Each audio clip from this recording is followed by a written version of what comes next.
Make it out of pie, then I'll be impressed. It's 7:44 on this Monday morning. Hey, having family over for the holidays can be tricky, especially when it comes to those sleeping arrangements. Mark's hopping into bed to get tips on one scenario in particular. Hey, buddy. Yeah, it turns out the CBS censors did not take all of their time off. They're actually back and told me to put my clothes back on. Oh, man. And to get at the opposite end of the bed. This is Tara Tillman. How are you? Hello, good. Thank Thanks you. for coming in today. Thank you. Does it make you uncomfortable me being on the same? No, I'm okay with that. Right. Thanks for putting your shirt on. Why did Ryan Gosling never gets that? Right? Anyway, what we're talking about today is a pretty common dilemma, especially this time of year. People bring their friends, special friends, new acquaintances, boyfriends, girlfriends home for the holidays, and they're going to overnight because they're coming home for the holidays. Where do you put them? That's a good question. So I think parents need to decide beforehand kind of what their values are and if that's something important to them, you know, how they were raised, how they want to raise their kids, and have a conversation about that and, you know, stick to your guns about what's right for you. Because my parents got very weirded out about this. My father passed away, my mom remarried, and even she would pretend that she and my new stepdad weren't sleeping together before they were married. They would be at opposite ends of the house. Right. We all knew what was going on. Right.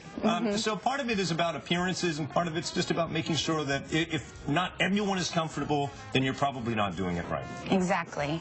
So what are some tips, some ways we can plan, and how do you open up this discussion well before the holidays so you don't have those fights and slam doors and awkwardness? Right. I think it's so important to try to do it before, in advance, like you said, and talk about it so that you're not having a meltdown on Christmas Eve or, you know, any surprises. So you can have some options in place. You can, you know, if you're okay with them sleeping together, you can set that up, or you can have beds in different rooms.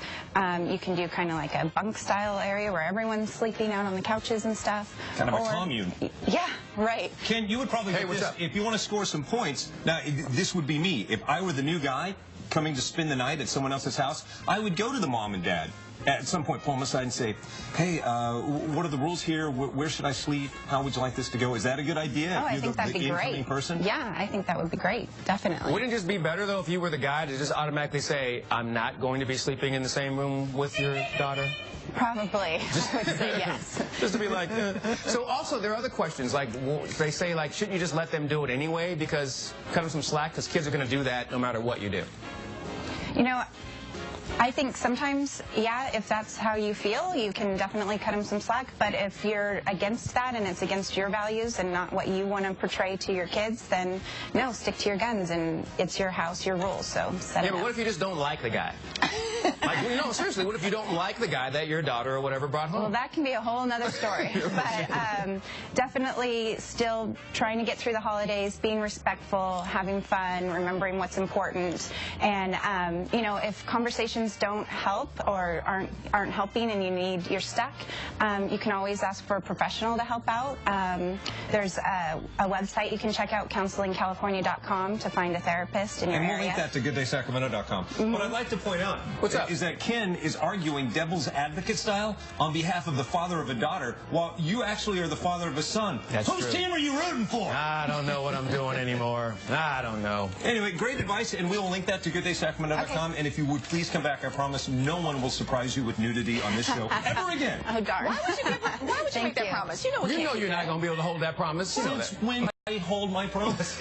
You know you were not I was just going to trying keep that. I was saying that to be nice for Just the to be holidays. nice. Back to you, Ken. Why did we let him out? It's a mess. How did he get from over here?